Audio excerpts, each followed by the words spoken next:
दोस्तों, आचार्य चाणक्य न केवल महान विद्वान थे बल्कि एक कुशल रणनीतिकार भी थे। उनके विचारों और नीतियों ने न केवल उन्हें बल्कि उनके शिष्यों और अनुयायियों को भी शत्रुओं पर विजय पाने में मदद की। आज हम चाणक्य नीति के उन 7 महत्वपूर्ण रणनीतियों पर चर्चा करेंगे जिनसे आप अपने शत्रुओं से निपट सकते हैं और वह भी उससे बिना लड़े उसे उसकी औकात दिखा सकते हैं। आपका दुश्मन आपके पास आकर खुद माफी मांगेगा। इससे पहले कि आप अपने दुश्मन को तड़पाना शुरू कर दो, जल्दी से इस वीडियो को लाइक करने के बाद चैनल को सब्सक्राइब कर लो, क्योंकि आपको हम रोज ऐसी ही चाणक्य की महान नीतियां बताते रहेंगे। और कमेंट में ये बताओ कि आप वीडियो कहां से देख रहे हैं। दुश्मन को हराने की पहली रणनीति जो चाणक्य ने बताई है वह है शत्रु को भ्रम में रखना। चाणक्य का मानना था कि अगर आप अपने शत्रु को उसके उद्देश्यों और योजनाओं के बारे में भ्रमित कर सकते हैं तो आप उसे आसानी से हरा सकते हैं। शत्रु को कभी भी यह पता नहीं चलना चाहिए कि आप क्या सोच रहे हैं या आपकी अगली चाल क्या होगी। ऐसा करने से शत्रु अपने कदम सोच समझकर नहीं उठा पाएगा और उसके फैसले गलत हो सकते हैं। उदाहरण के लिए, अगर किसी युद्ध में आप अपने शत्रु को यह दिखाने में कामयाब हो जाते हैं कि आपकी सेना कमजोर है, तो वह आपकी कमजोरी का फायदा उठाने की कोशिश करेगा। लेकिन जैसे ही वह हमला करेगा, आप अपनी वास्तविक ताकत से उसे मात दे सकते हैं। इस तरह भ्रम की नीति से आप अपने शत्रु को उसके ही जाल में फंसा सकते हैं और उस पर विजय प्राप्त कर सकते हैं। दूसरी रणनीति जो चाणक्य ने बताई है वह है शत्रु की कमजोरी का फायदा उठाना। हर शत्रु के अंदर कुछ ना कुछ कमजोरियां होती हैं, चाहे वह कितना भी शक्तिशाली क्यों ना हो। चाणक्य हमें सिखाते हैं कि हमें अपने शत्रु की कमजोरियों को ढूंढना चाहिए और उनका फायदा उठाना चाहिए। यह कमजोरी शारीरिक हो सकती है, मानसिक हो सकती है या फिर उसकी स्थिति या परिस्थिति से संबंधित हो सकती है। उदाहरण के लिए, अगर आपका शत्रु क्रोधी स्वभाव का है तो आप उसे क्रोधित करके उसकी निर्णय शक्ति को कमजोर कर सकते हैं। या अगर आपका शत्रु किसी आर्थिक समस्या से जूझ रहा है तो आप उसकी इस कमजोरी का फायदा उठाकर उसे हराने के लिए उसे और अधिक कमजोर कर सकते हैं। इस तरह शत्रु की कमजोरियों का सही तरीके से उपयोग करके आप उस पर आसानी से विजय प्राप्त कर सकते हैं। तीसरी रणनीति जो चाणक्य ने बताया है वह है शत्रु के अंदर भय पैदा करना। चाणक्य का मानना था कि भय एक ऐसा हथियार है जो सबसे मजबूत शत्रु को भी कमजोर बना सकता है। अगर आप अपने शत्रु के मन में भय पैदा करने में कामयाब हो जाते हैं तो वह खुद ब खुद हमला करने से पहले कई बार सोचेगा। इस तरह भय की नीति से आप अपने शत्रु को मानसिक रूप से कमजोर कर सकते हैं और उसे बिना किसी संघर्ष के हरा सकते हैं। चौथी रणनीति जो चाणक्य ने बताई है वह है शत्रु को आपस में लड़ाना। न था कि अगर आप अपने शत्रुओं को आपस में लड़ाने में सफल हो जाते हैं तो वे खुद ही कमजोर हो जाएंगे और आपको उन्हें हराने के लिए अधिक प्रयास नहीं करना पड़ेगा। यह नीति विशेष रूप से तब काम आती है जब आपके शत्रु की संख्या अधिक हो या जब वे गठबंधन में हो। उदाहरण के लिए, अगर आपके 2 या अधिक शत्रु एक ही समय पर आपके खिलाफ हों तो आप उनके बीच झगड़ा लगाकर उन्हें आपस में ही उलझा सकते हैं। इससे उनकी ताकत कमजोर हो जाएगी और वे एक दूसरे को ही खत्म कर देंगे। इस तरह आप बिना किसी प्रत्यक्ष संघर्ष के अपने शत्रुओं पर विजय प्राप्त कर सकते हैं। पांचवी रणनीति जो चाणक्य ने बताई है वह है समय का सही उपयोग करना। वैसे समय का सही उपयोग कई बार चैनल को सब्सक्राइब करके भी होता है, जो आप नहीं कर रहे हैं। तो वीडियो लाइक करने के बाद चैनल को सब्सक्राइब कर लो और यह समझो कि चाणक्य का मानना था कि सही समय पर सही कदम उठाना शत्रु पर विजय पाने के लिए अत्यंत आवश्यक है। अगर आप जल्दबाजी में कोई निर्णय लेते हैं तो आप अपने शत्रु के जाल में फंस सकते हैं। इसीलिए चाणक्य हमें सिखाते हैं कि हमें धैर्यपूर्वक प्रतीक्षा करनी चाहिए और सही समय का इंतजार करना चाहिए। उदाहरण के लिए, अगर आपका शत्रु किसी परेशानी या संकट में है तो यह सही समय हो सकता है उस पर हमला करने का। या अगर आप किसी योजना को लागू करने की सोच रहे हैं तो तब तक इंतजार करें जब तक कि परिस्थितियां आपके पक्ष में ना हो। इस तरह सही समय का इंतजार करके और अपने कदम को सोच समझकर उठाकर आप अपने शत्रु पर आसानी से विजय प्राप्त कर सकते हैं। छठी रणनीति जो चाणक्य ने बताया है वह है शत्रु की जासूसी करना। चाणक्य ने हमेशा अपने शिष्यों को सिखाया कि शत्रु के हर कदम की जानकारी होना आवश्यक है। बिना जानकारी के आप अपने शत्रु की ताकत, कमजोरी और योजना के बारे में नहीं जान सकते। जासूसी के माध्यम से आप शत्रु की हर चाल को पहले से जान सकते हैं और उसके खिलाफ तैयारी कर सकते हैं। उदाहरण के लिए, अगर आपको यह पता चल जाए कि आपका शत्रु कब और कैसे हमला करने वाला है, तो आप पहले से ही उस हमले का मुकाबला करने के लिए तैयार रह सकते हैं। इस तरह जासूसी की मदद से आप शत्रु के हर कदम को विफल कर सकते हैं और उस पर जीत हासिल कर सकते हैं। 7वीं और अंतिम रणनीति जो चाणक्य ने बताई है वह है शत्रु के साथ संधि करना, लेकिन केवल तब जब यह आपके फायदे में हो। चाणक्य कहते हैं कि हमेशा लड़ाई ही समाधान नहीं होती, कभी कभी समझौता भी करना पड़ता है, लेकिन यह समझौता तभी करना चाहिए जब यह आपके लिए लाभदायक हो।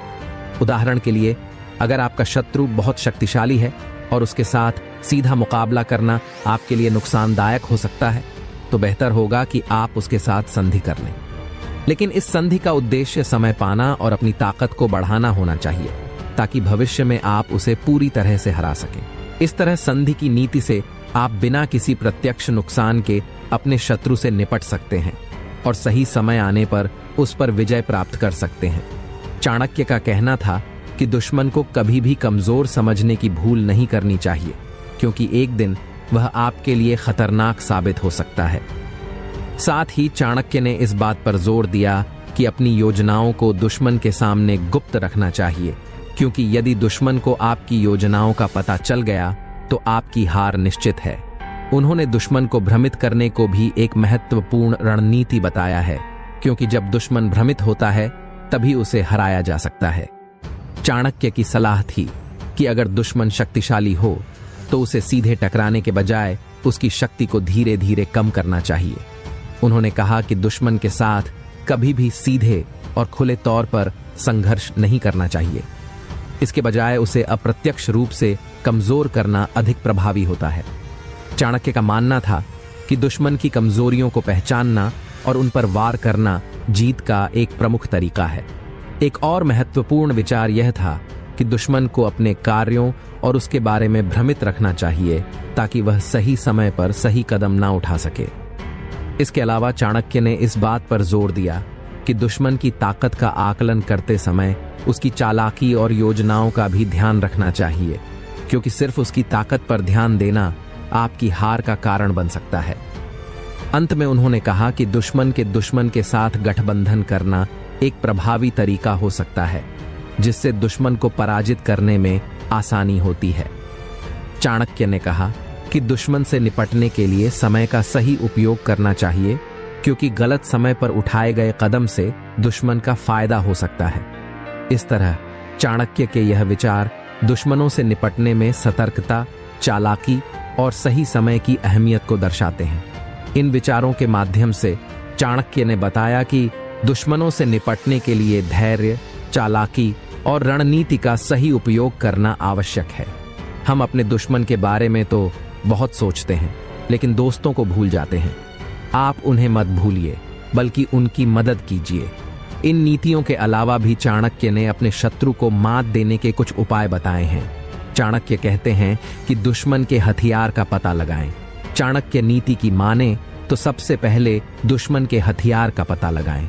दुश्मन का हथियार ही आपका सबसे बड़ा हथियार साबित हो सकता है, यानी कि आप दुश्मन की अच्छी व बुरी दोनों बातों के बारे में पता लगाएं। ये पता चलने के बाद आप उसे उकसाने की कोशिश कर सकते हैं, ताकि वह अपना आपा खो दे और क्रोधित होकर अपना विवेक भी खो बैठे। दुश्मन से आधी बाजी तो आप वहीं जीत लेते हैं। शत्रु को उसी तरह दुश्मन को घायल कर छोड़ देने पर वे आपको बर्बाद करने का या मारने का मौका ढूंढेंगे और मौका पाते ही आप पर झट से हमला कर देंगे। अपने राज कभी किसी से न बताएं। चाणक्य नीति के मुताबिक जिस प्रकार सूखा पड़ने पर जमीन बंजर हो जाती है, तो सभी उस राज्य को छोड़कर हरे भरे राज्य में प्रस्थान करते हैं, ताकि जनजीवन बचाया जा सके। वैसे ही किसी को अपने सारे राज्य नहीं बताने चाहिए। इसके अलावा शत्रु को मात देने के लिए कूटनीति का भी इस्तेमाल किया जा सकता है। व्यक्ति को अपने दुश्मन को मात देने से पहले उससे जुड़ी जानकारी हासिल करनी चाहिए, क्योंकि इससे आपको दुश्मन की ताकत और कमजोरी दोनों के बारे में पता चलेगा और उसी के आधार पर आप दुश्मन को हराने की रणनीति तैयार कर सकते हैं। आचार्य चाणक्य का कहना है कि दुश्मन को हराने के लिए हमेशा बुद्धिमत्ता और सूझबूझ से काम लेना चाहिए। यदि कोई आपका अपमान करता है तो गुस्सा करने के बजाय शांत रहें, क्योंकि ऐसे व्यक्ति के समक्ष शांत रहना ताकत का प्रतीक होता है। आचार्य चाणक्य ने इस कथन के जरिए बताया है कि दुश्मन कितना ही ताकतवर क्यों न हो, अगर वह आपको तकलीफ दे रहा है तो उसके सामने खुश रहना चाहिए। चाणक्य के अनुसार दुश्मन के लिए यह ऐसी सजा है जिसका कोई इलाज नहीं। दुश्मन पर जीत हासिल करने का यह अचूक उपाय है जिसमें न किसी हथियार की जरूरत है न ही सहयोगियों की। आप अकेले ही खुश रहकर विरोधियों को ऐसा दर्द देंगे जो सीधे उसके कलेजे पर वार करेगा। विरोधी अपनी दुश्मनी निकालने के लिए सदा व्यक्ति को तकलीफ में देखना चाहता है, लेकिन अगर आप उसके सामने हर परिस्थिति में खुश रहने की कोशिश करेंगे तो यह उसके मुंह पर करारा तमाचा होगा। साथ ही हंसते हंसते परेशानी का हल निकालना भी आपके लिए आसान हो जाएगा, क्योंकि इससे विरोधी के हौसले पस्त हो जाएंगे और यह उसके लिए सबसे बड़ी सजा होगी। जीवन में कई बार ऐसा मौका आता है जब कोई अपना हमें धोखा देता है, पीठ पीछे वार करता है।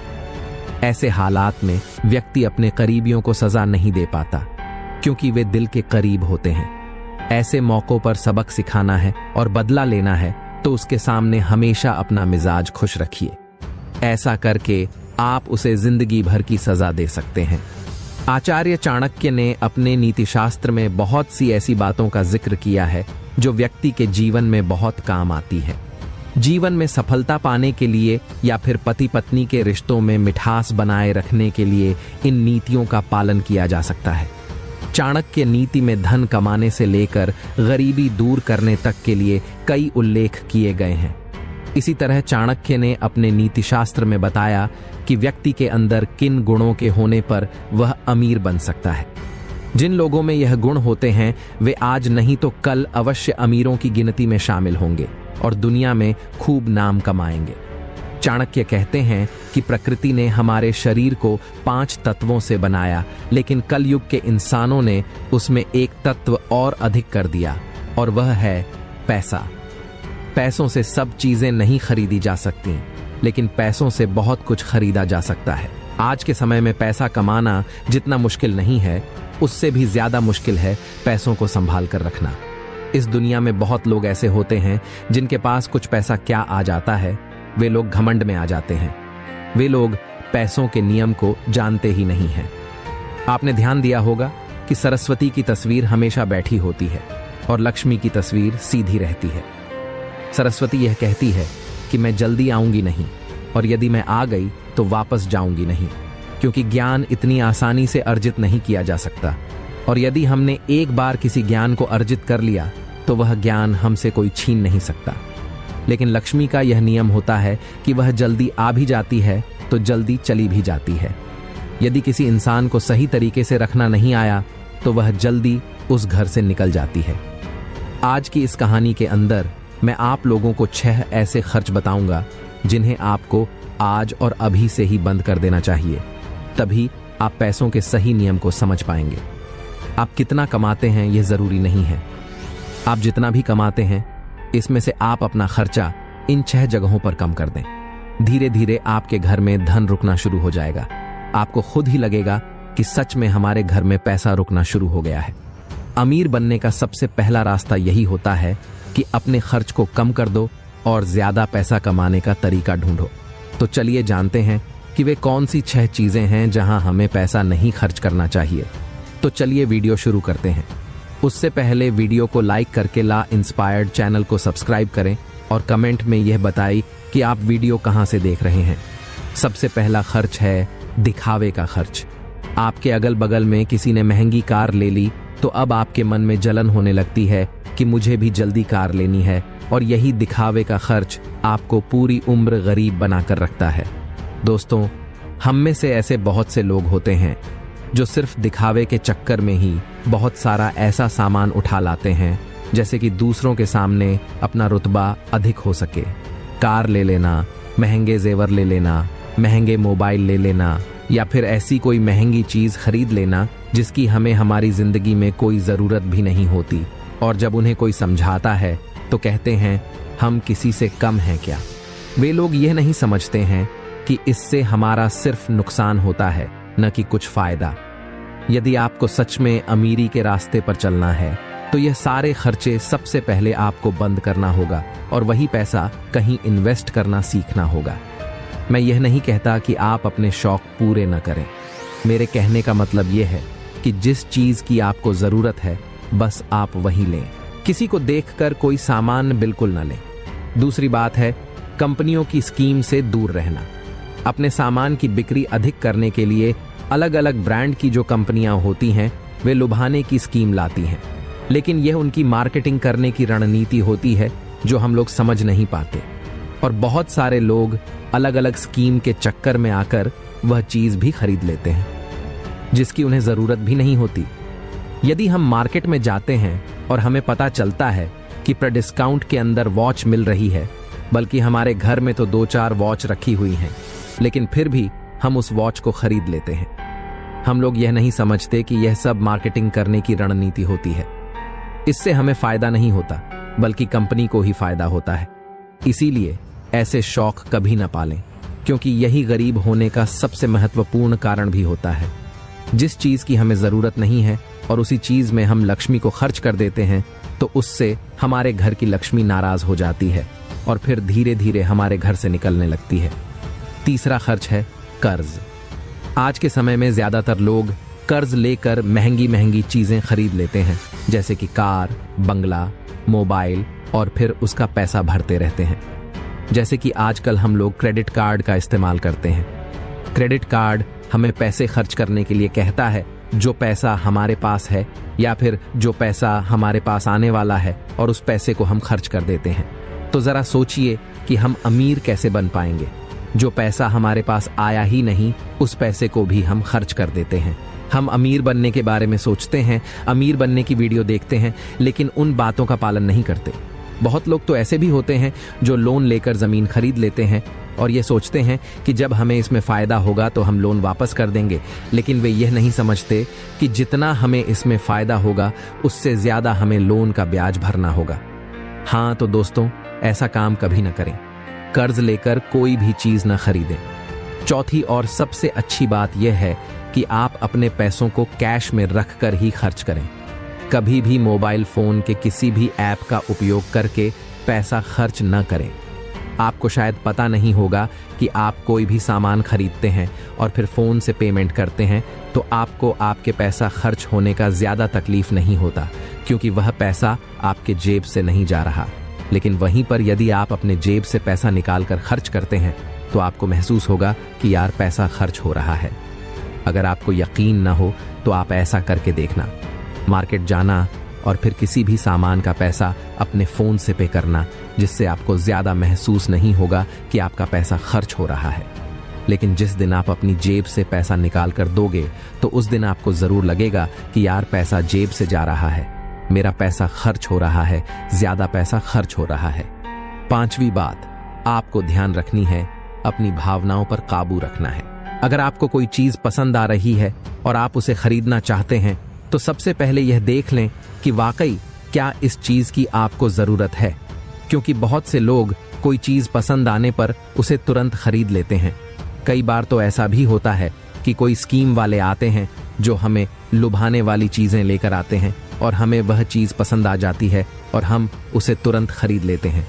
तो हमें ऐसी चीजों को लेने से बचना चाहिए।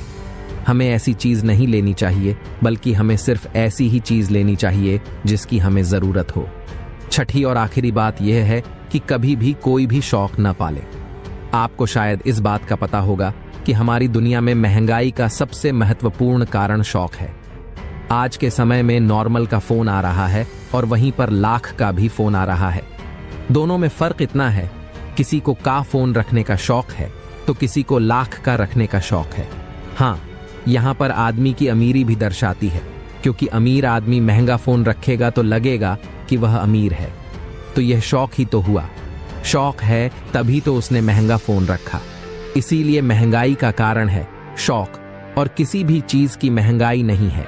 इसीलिए लोग समय समय पर शौक वाली चीजें बनाते रहते हैं, अच्छी अच्छी चीज बनाकर हमें लुभाने के लिए लेकर आते रहते हैं, ताकि हमें वह चीज पसंद आ जाए और हम उसे तुरंत खरीद लें, क्योंकि उन्हें पता है कि ना लोगों का शौक खत्म होगा और ना ही उनका मार्केटिंग बंद होगा। तो इसीलिए अपने शौक पर काबू करें, जितना हो सके कम शौक करें, क्योंकि शौक करने से हमारी जिंदगी नहीं चलेगी, बल्कि मेहनत करने से और पैसे को अपने पास सेव करने से जिंदगी चलेगी। क्योंकि आज के समय में पैसा ही सब कुछ है। भले ही आज के समय में हमसे कितने भी लोग यह बात कहते हैं कि पैसा ही सब कुछ नहीं होता, लेकिन यदि उनकी जिंदगी में सही तरीके से ध्यान रखकर देखा जाए तो उनके लिए पैसा ही सब कुछ होता है। वो पैसों के लिए ही इधर उधर भाग रहे हैं और हमें कहते हैं पैसों के पीछे मत भागो। तो दोस्तों, इस वीडियो में चाणक्य ने कुछ फिजूल खर्च बताने की कोशिश की है, ताकि उन खर्चों को आपको कंट्रोल में करना चाहिए, ताकि आपके पास पैसा बचे और जरूरत के समय वह पैसा आपके काम आ सके। और वह पैसा जब जरूरत के समय हमारे काम आता है तो हमारे दिल को जो शांति मिलती है वह सच में बहुत ही अद्भुत शांति होती है। दोस्तों, आइए अब इसे कहानी के माध्यम से समझते हैं। एक बार की बात है, एक गांव में दो औरतें रहती थीं। एक के पास एक भैंस थी और एक के पास एक बकरी थी। जिसके पास भैंस थी वह औरत सही तरीके से किसी भी चीज को संभाल कर रखना नहीं जानती थी। उसकी भैंस दूध तो बहुत देती थी, लेकिन उसने दूध की कीमत जानी ही नहीं और वह दूध घर की बिल्ली को पिला देती थी। उस दूध को ऐसे ही खर्च कर देती थी। दूध को सही तरीके से उपयोग में कैसे लिया जाता है वह औरत जानती ही नहीं थी। और जिसके पास बकरी थी वह दूध की कीमत जानती थी और वह दूध की एक एक बूंद को बचाकर रखती थी और उससे दही जमाकर घी निकाल लेती थी।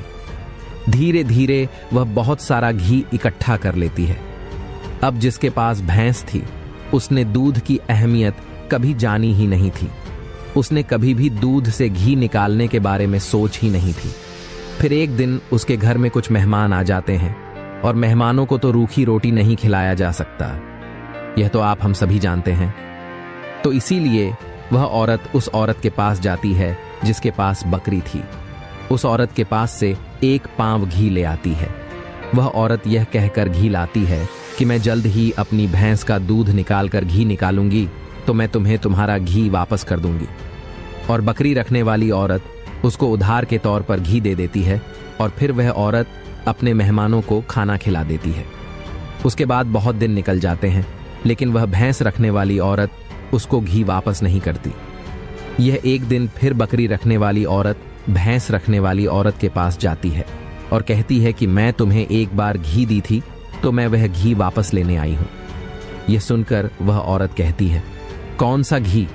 तू भला मुझे घी कैसे दे सकती है? मेरे पास तो भैंस है और तेरे पास तो बकरी है, और मैं भला तुझसे घी क्यों मांगूंगी? मेरे पास तो इतनी अच्छी भैंस है और उसका तो बहुत ज्यादा दूध होता है। मैं तो खुद उससे घी निकाल लूंगी, मैं भला तुझसे घी क्यों उधार लूंगी? यह कहकर वह देने से मना कर देती है और फिर बकरी रखने वाली औरत वापस आ जाती है, क्योंकि उसको यह पता था कि कोई भी अब मेरी बात पर विश्वास नहीं करेगा। क्योंकि उसके पास तो भैंस है, लेकिन फिर भी उसने कई लोगों से बोली, पर इस बात को कोई मानने को तैयार ही नहीं था। सबका जवाब एक सा था कि भला भैंस रखने वाला बकरी रखने वाले से घी उधार क्यों लेगा? ये बात कोई भी मानने को तैयार नहीं था। उसी गांव के बाहर एक गुरु रहते थे और फिर वह बकरी रखने वाली औरत उस गुरु के पास जाती है और उन्हें अपनी सारी समस्याएं बताती है। उसके बाद उस गुरु ने भैंस रखने वाली औरत को बुलवाया और फिर वह औरत भी उस गुरु के पास पहुंच जाती है और वह भी अपनी बात बताते हुए कहती है कि गुरुदेव, ये झूठ बोल रही है, मेरे पास तो भैंस है और भला मैं इससे घी क्यों लूंगी? अब उस गुरु को इसका फैसला करना था कि क्या सच में भैंस रखने वाली औरत बकरी रखने वाली औरत से घी उधार ली है या नहीं, क्योंकि बकरी का दूध तो बहुत कम होता है और भैंस का तो बहुत ज्यादा होता है। तो क्या जरूरत हो गई कि एक भैंस वाली को बकरी वाली से घी उधार लेना हुआ? अब गुरु बहुत देर सोचते हैं और उसके बाद दोनों औरतों को अपने पास बुलाकर एक एक लोटा पानी देते हुए कहते हैं कि यह पानी लेकर जाओ और दोनों ही अच्छे से हाथ पैर धोकर आओ। अब एक लोटा पानी देखकर भैंस रखने वाली औरत कहती है कि गुरुदेव, सिर्फ एक लोटा पानी से हाथ पैर कैसे धो पाऊंगी। लेकिन बकरी रखने वाली औरत उस लोटे को लेकर चली जाती है और वह अच्छे से अपने हाथ पैर धोती है और उसके बाद भी वह लोटे के अंदर कुछ पानी बचा भी लाती है और वापस गुरु के पास आ जाती है। लेकिन भैंस रखने वाली औरत लोटा लेकर जाती है और उसने तो सिर्फ अपना हाथ धोया और उस लोटे को खाली करके वापस ले आती है। जैसे ही वापस लाकर दोनों लोटे रखे जाते हैं, तभी वह गुरु कहते हैं कि भैंस रखने वाली औरत ने बकरी रखने वाली औरत से घी ली थी और उसे घी वापस करना चाहिए। अब जो गांव के लोग पास में बैठे थे, उन्होंने कहा, गुरुदेव, इससे कैसे साबित हो सकता है कि भैंस रखने वाली औरत ने बकरी रखने वाली औरत से घी उधार ली है। उसके बाद वह गुरु कहते हैं कि जरा इन लौटों पर ध्यान दो। इस औरत ने लोटे में इतना पानी बचा भी लिया और हाथ पैर मुंह सब धो भी लिया। यह होती है किसी भी चीज की अहमियत को समझना। और दूसरी औरत ने सिर्फ मुंह धोकर ही लोटे का सारा पानी खत्म कर दिया, क्योंकि उसको इस पानी की कीमत नहीं पता थी। और जिस चीज की हमको कोई कदर नहीं होती, वह भले ही हमारे पास कितने भी हो, वह नष्ट हो ही जाती है, वह खत्म हो ही जाती है। और यदि हमारे पास कोई भी चीज कम है और यदि हम उसको सही तरीके से इस्तेमाल में लेते हैं और उसकी कीमत को जानते हैं, तो जरूर उससे हम फायदा ले सकते हैं। बकरी रखने वाली औरत ने दूध बचाकर उससे मक्खन निकाली और उससे घी बनाई, जबकि भैंस रखने वाली औरत को दूध की कदर नहीं थी। इसीलिए इतने दूध होने के बावजूद भी उसके घर में मेहमानों के लिए घी नहीं था। यह बात सत्य है। उसके बाद भैंस रखने वाली औरत उस गुरु के चरणों में गिर जाती है और कहती है, महाराज, मुझे क्षमा कर दीजिए, मैं अभी घर जाकर उसे वापस दे दूंगी। इसके बाद गुरु कहते हैं, बूंद बूंद से सागर भरता है। हमारे पूर्वजों ने यह कहावत यूं ही नहीं बनाई। हमारी छोटी छोटी बचत हमारे भविष्य में एक महत्वपूर्ण लाभ बनकर हमें मिलती है और यह बात बहुत ही कम लोग जान पाते हैं। यही बात हमारे घर में लक्ष्मी पर लागू होती है। यदि हम लक्ष्मी को बचाएंगे तो वही लक्ष्मी हमें भविष्य में अधिक लाभ बनकर मिलेगी। दोस्तों, उम्मीद है कि कहानी तो आपको समझ में आ गई होगी। दोस्तों, अगर कोई आपको इग्नोर कर रहा है या आपकी बातों को महत्व नहीं दे रहा, तो यह वीडियो आपके लिए है। जब कोई भाव नहीं देता तो हमारा दिल बहुत दुखता है, लेकिन जब वह व्यक्ति भाव नहीं देता जिससे हमें सबसे ज्यादा उम्मीद हो, तो मानो दिल के 1000 टुकड़े हो जाते हैं। लेकिन अब ऐसा और नहीं होगा, क्योंकि हम आपको बताएंगे चाणक्य नीति के कुछ महत्वपूर्ण सिद्धांतों को, जिनका उपयोग करके आप उस व्यक्ति को खुद से बातचीत करने के लिए प्रेरित कर सकते हैं। इस वीडियो को देखने के बाद वह व्यक्ति जो आपको इग्नोर कर रहा है, वह खुद आपके पास आकर बात करेगा और आपके लिए तड़प जाएगा। वीडियो को अंत तक जरूर देखना और वीडियो शुरू करने से पहले ला इंस्पायर्ड चैनल को सब्सक्राइब कर लेना, क्योंकि हम रोज ऐसी ही काम की वीडियोस आपके लिए लाते रहते हैं। चाणक्य नीति के अनुसार सबसे पहली चीज जो आपको करनी होगी किसी को अपने पास आकर्षित करने के लिए, वह है धैर्य और संयम। चाणक्य नीति के अनुसार धैर्य और संयम किसी व्यक्ति को प्रभावित करने के लिए सबसे महत्वपूर्ण गुण माने जाते हैं। धैर्य का अर्थ है समय की प्रतीक्षा करना और तत्काल परिणाम की अपेक्षा न करना। स्विंग से सीखते हैं कि सफलता की कुंजी धैर्य में है। जब आप धैर्य रखते हैं तो आप उन परिस्थितियों का सामना करने के लिए तैयार रहते हैं जो आपके नियंत्रण से बाहर होती हैं। यह मानसिक शांति और स्थिरता बनाए रखने में मदद करता है, जिससे आप अपने लक्ष्यों को बेहतर तरीके से प्राप्त कर सकते हैं। संयम का मतलब है अपनी भावनाओं पर नियंत्रण रखना और आवेगपूर्ण कार्यों से बचना। चाणक्य का मानना था कि जो व्यक्ति अपनी भावनाओं पर नियंत्रण रख सकता है, वह अपने जीवन में आने वाली चुनौतियों का सफलतापूर्वक सामना कर सकता है। जब आप संयमित रहते हैं तो आप अधिक तर्कसंगत और बुद्धिमानी से निर्णय लेते हैं, जिससे आप अपनी प्रतिष्ठा और संबंधों को बनाए रख सकते हैं, क्योंकि लोग उन व्यक्तियों की सराहना करते हैं जो कठिन परिस्थितियों में भी शांत और संयमित रहते हैं। धैर्य और संयम का सम आपकी शक्ति को बढ़ाता है और आपको एक प्रभावशाली व्यक्तित्व बनाने में मदद करता है। जब आप धैर्य और संयम के साथ अपने लक्ष्यों की ओर बढ़ते हैं, तो आप अपने कार्यों और शब्दों में परिपक्वता और विश्वास प्रदर्शित करते हैं। लोग आपकी इस स्थिरता और शांति को देखकर प्रभावित होते हैं और आपकी ओर आकर्षित होते हैं।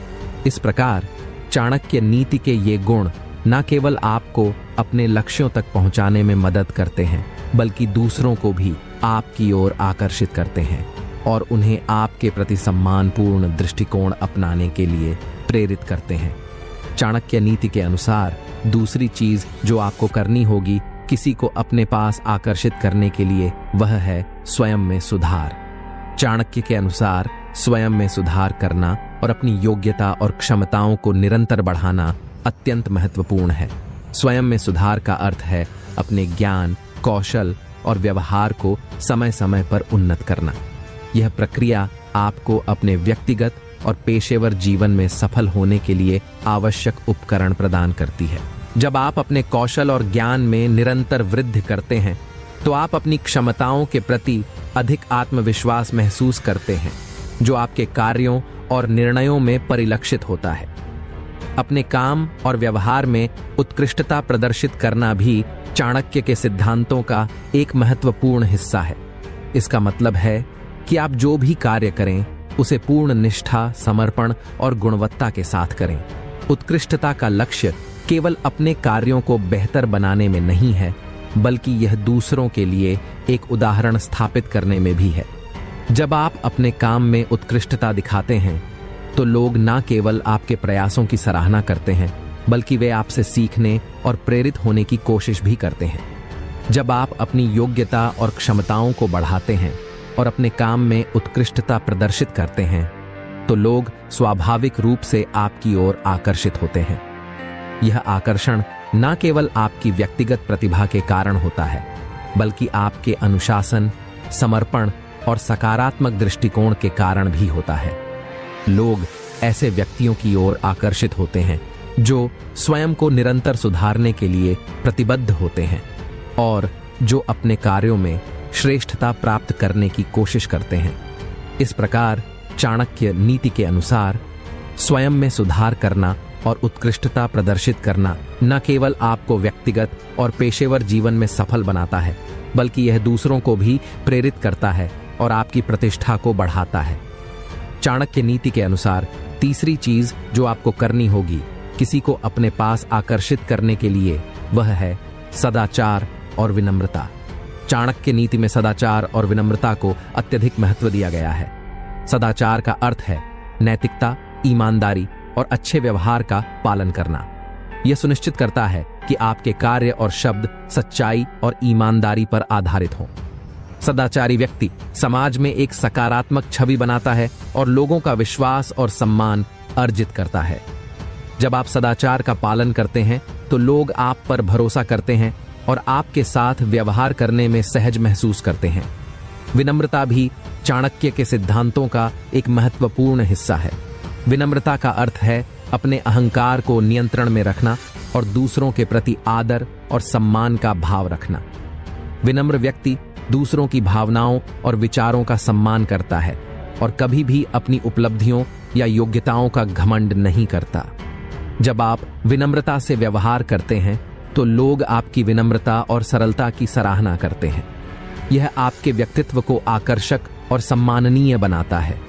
अपने शब्दों और कार्यों में हमेशा विनम्रता बनाए रखना महत्वपूर्ण है। यह केवल एक गुण नहीं है, बल्कि यह आपके संचार और संबंधों को मजबूत बनाने का एक तरीका भी है। जब आप विनम्रता और सदाचार का पालन करते हैं, तो आप लोगों के दिलों में स्थान बनाते हैं और वे आपकी संगति में रहना पसंद करते हैं। यह आपके नेटवर्क को बढ़ाने और मजबूत करने में भी मदद करता है। इस प्रकार चाणक्य नीति के अनुसार सदाचार और विनम्रता का पालन करना न केवल आपके व्यक्तित्व को आकर्षक बनाता है, बल्कि यह आपको समाज में एक सम्मानजनक स्थान भी प्रदान करता है। जब आप नैतिकता और विनम्रता से प्रेरित होकर कार्य करते हैं, तो लोग स्वतः ही आपकी ओर आकर्षित होते हैं और आपके प्रति आदर और सम्मान का भाव रखते हैं। चाणक्य नीति के अनुसार चौथी चीज जो आपको करनी होगी किसी को अपने पास आकर्षित करने के लिए, वह है साहस और आत्मविश्वास। इसे करने के बाद भाव ना देने वाला व्यक्ति आपके लिए तड़प जाएगा। लेकिन इसे समझने से पहले मैं आपको याद दिला दूं कि आपने अभी तक चैनल को सब्सक्राइब नहीं किया है। कृपया सब्सक्राइब कर लें और अपने उस खास व्यक्ति के खातिर जिसके लिए आप वीडियो देख रहे हैं, इस वीडियो को लाइक कर दीजिए। चाणक्य नीति के अनुसार साहस और आत्मविश्वास किसी भी व्यक्ति की सफलता के महत्वपूर्ण गुण हैं। आत्मविश्वास का मतलब है कि आप अपने विचारों, क्षमताओं और निर्णयों में विश्वास रखते हैं। जब आप आत्मविश्वास से भरे होते हैं तो आप अपने कार्यों और विचारों को दृढ़ता से प्रस्तुत करते हैं। यह न केवल आपके व्यक्तित्व को मजबूत बनाता है, बल्कि दूसरों को भी यह विश्वास दिलाता है कि आप अपने लक्ष्यों को प्राप्त कर सकते हैं। आत्मविश्वास से भरे व्यक्ति की बातें और कार्य दूसरों को प्रभावित करते हैं और वे उसकी राय और सुझावों को गंभीरता से लेते हैं। साहस भी एक महत्वपूर्ण गुण है जो चाणक्य नीति में विशेष महत्व रखता है।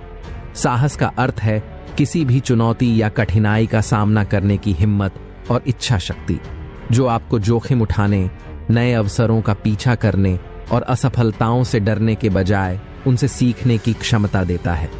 जब आप साहस दिखाते हैं तो आप न केवल अपनी सीमाओं को पार करते हैं, बल्कि दूसरों को भी प्रेरित करते हैं।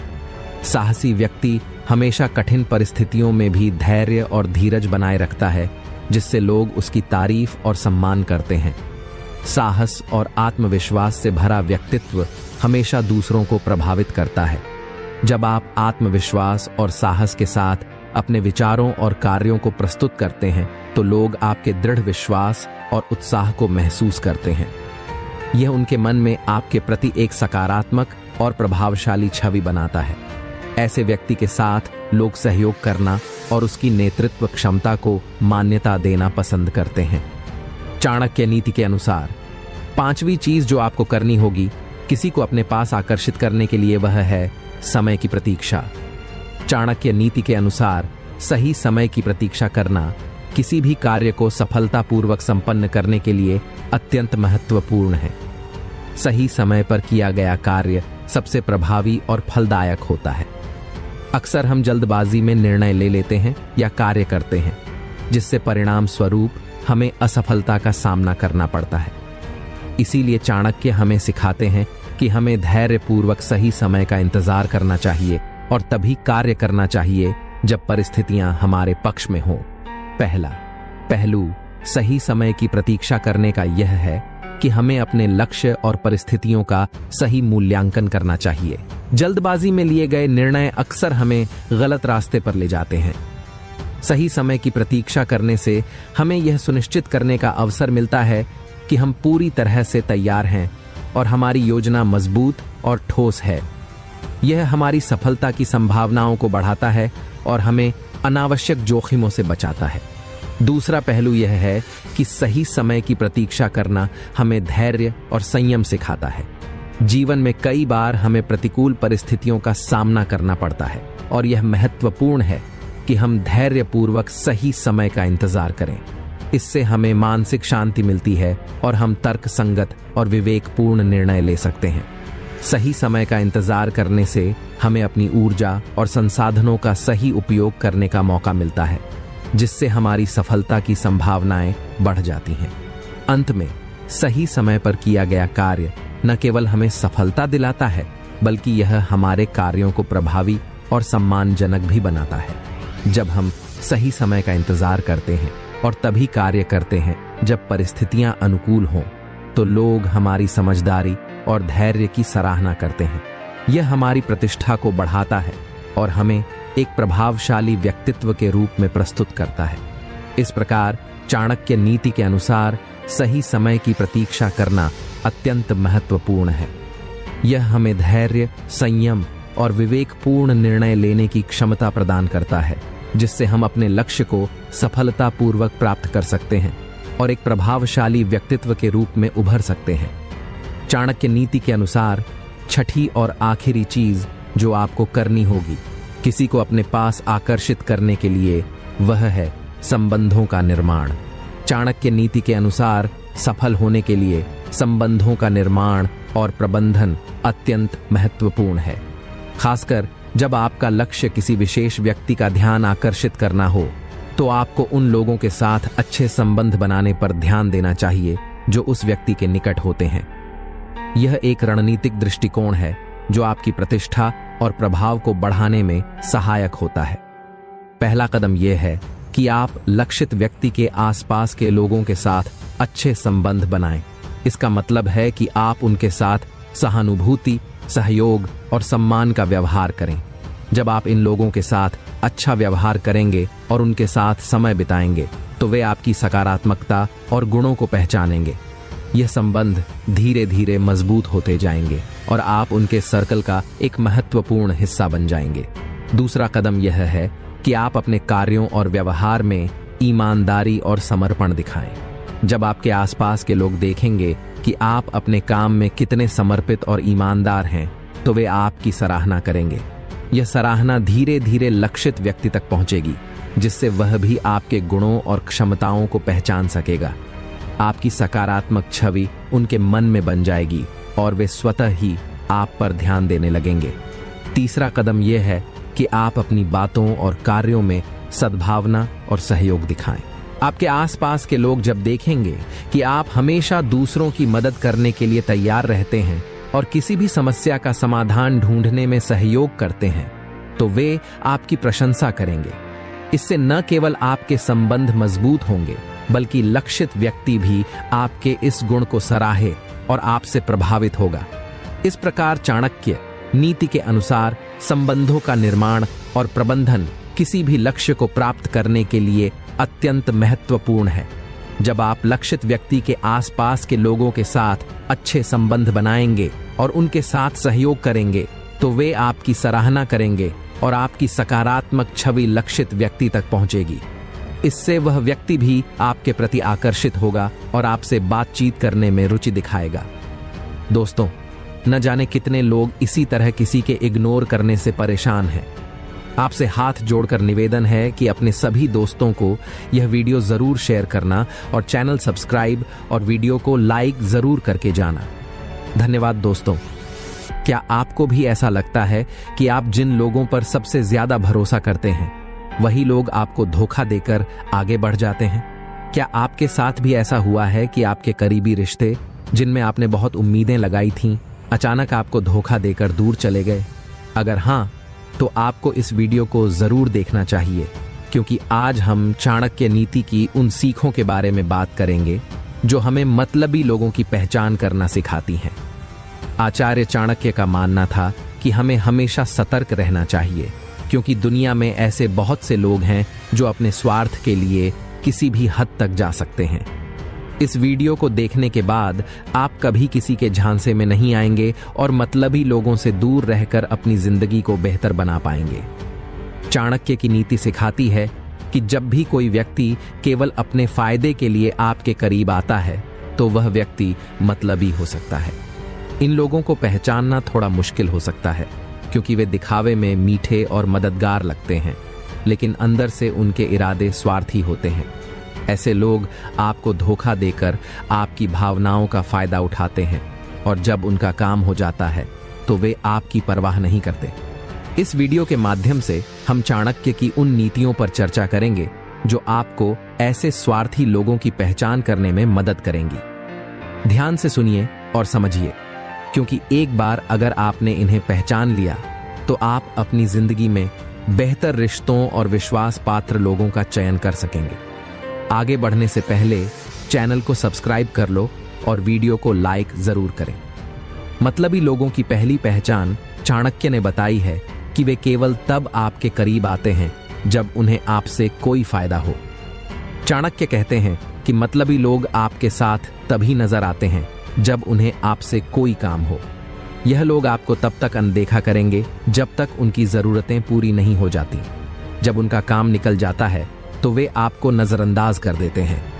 ऐसे लोग दिखावे में अच्छे और मददगार लग सकते हैं, लेकिन उनके इरादे हमेशा स्वार्थी होते हैं। जब तक आप उन्हें कुछ फायदा पहुंचाते हैं, तब तक वे आपके साथ बने रहते हैं, चाहे वह पैसों की मदद हो या किसी अन्य प्रकार की सहायता।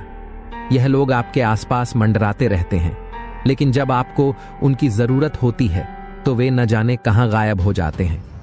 चाणक्य कहते हैं कि ऐसे लोगों से दूर रहना ही समझदारी है, क्योंकि यह लोग आपकी जिंदगी में केवल अस्थायी रूप से होते हैं। उदाहरण के लिए आपने देखा होगा कि कुछ लोग तभी आपके पास आते हैं जब उन्हें किसी मदद की जरूरत होती है, जैसे कि पैसों की या किसी काम में मदद की। जब उनका काम हो जाता है तो वे आपको पहचानने से भी इनकार कर देते हैं। अगर आप ऐसे लोगों से घिरे हैं तो सावधान रहिए, क्योंकि वे सिर्फ अपने लाभ के लिए आपके साथ होते हैं। इसीलिए अपने जीवन में केवल उन लोगों को महत्व दें जो बिना स्वार्थ के आपके साथ खड़े हों। रिश्तों में सच्चाई और ईमानदारी होना जरूरी है, वरना आपका दिल बार बार टूटेगा। याद रखें, चाणक्य की यह नीति आपको उन स्वार्थी लोगों से बचने में मदद करेगी जो केवल अपने फायदे के लिए आपके जीवन में होते हैं। मतलबी लोगों की दूसरी पहचान चाणक्य ने बताई है कि वे आपकी कमजोरियों का फायदा उठाने की कोशिश करते हैं। आचार्य चाणक्य का कहना था कि मतलबी लोग आपकी कमजोरियों को ढूंढकर उसका फायदा उठाते हैं। वे जानबूझकर आपकी कमजोरियों पर ध्यान देते हैं ताकि वे आपको मानसिक रूप से नियंत्रित कर सकें। ऐसा व्यक्ति आपको धीरे धीरे अपने जाल में फंसा लेता है, ताकि जब आपको उसकी सबसे ज्यादा जरूरत हो तब वह आपकी भावनाओं के साथ खेल सके। ये लोग अक्सर आपके आत्मसम्मान को चोट पहुंचाते हैं और आपकी असुरक्षा को गहरा कर देते हैं। जब आपको सबसे ज्यादा समर्थन और सहानुभूति की आवश्यकता होती है तो ये लोग आपकी कमजोरियों को उभार कर आपको और भी कमजोर बना देते हैं। उनकी चालाकी यह होती है कि वे आपको यह महसूस कराते हैं कि आप उनके बिना कुछ नहीं कर सकते। ऐसे लोग आपके आत्मविश्वास को तोड़ते हैं और आपको हमेशा कमजोर बनाए रखते हैं। उदाहरण के लिए, एक सहकर्मी जो आपके काम में छोटी छोटी गलतियों को बार बार उजागर करता है, यह दर्शाता है कि वह आपकी कमजोरी का फायदा उठा रहा है। या फिर एक रिश्तेदार जो आपकी असफलताओं का मजाक बनाता है और हर मौके पर आपको नीचा दिखाने की कोशिश करता है, वह भी एक मतलबी व्यक्ति की निशानी हो सकती है। ऐसे लोग केवल आपको कमजोर करके अपने फायदे की सोचते हैं। इसीलिए चाणक्य की नीति यह सिखाती है कि ऐसे लोगों से सावधान रहना जरूरी है जो आपकी कमजोरियों का फायदा उठाते हैं। आपको अपनी ताकत को पहचान कर ऐसे स्वार्थी लोगों से दूरी बनानी चाहिए, ताकि वे आपके आत्मविश्वास को कम न कर सकें। मतलबी लोगों की तीसरी पहचान चाणक्य ने बताई है कि वे दिखावे में मीठे और पीछे से धोखेबाज होते हैं। चाणक्य का कहना था कि ऐसे लोग सामने से आपके साथ बहुत मीठे और दयालु होते हैं, लेकिन जब आप उनकी नजरों से दूर होते हैं तो वे आपकी बुराई करने से नहीं चूकते। ऐसे लोग आपके सामने अच्छे बनने का दिखावा करते हैं ताकि आप उन पर भरोसा कर सकें, लेकिन असल में उनका मकसद सिर्फ आपका फायदा उठाना होता है। ये लोग हमेशा आपकी तारीफों के पुल बांधते रहेंगे ताकि आपको लगे कि वे आपके सच्चे मित्र हैं, लेकिन जब आप वहां नहीं होते तो वे आपकी पीठ पीछे आपकी आलोचना करते हैं।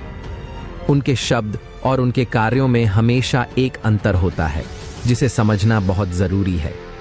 ऐसे लोग आपको सामने से अच्छा महसूस कराएंगे, लेकिन आपके भरोसे का गलत फायदा उठाएंगे। उदाहरण के तौर पर, एक मित्र जो आपके सामने हमेशा आपकी तारीफ करता है लेकिन आपके पीठ पीछे आपकी गलतियां गिनाता है, वह मतलबी है। ऐसा व्यक्ति सिर्फ अपने फायदे के लिए आपके साथ जुड़ा रहता है और मौका मिलने पर आपको धोखा देने से नहीं हिचकिचाएगा।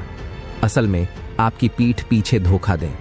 ऐसे लोग आपकी तरक्की में बाधा बन सकते हैं और उनसे दूरी बनाकर ही आप सच्ची सफलता की ओर बढ़ सकते हैं।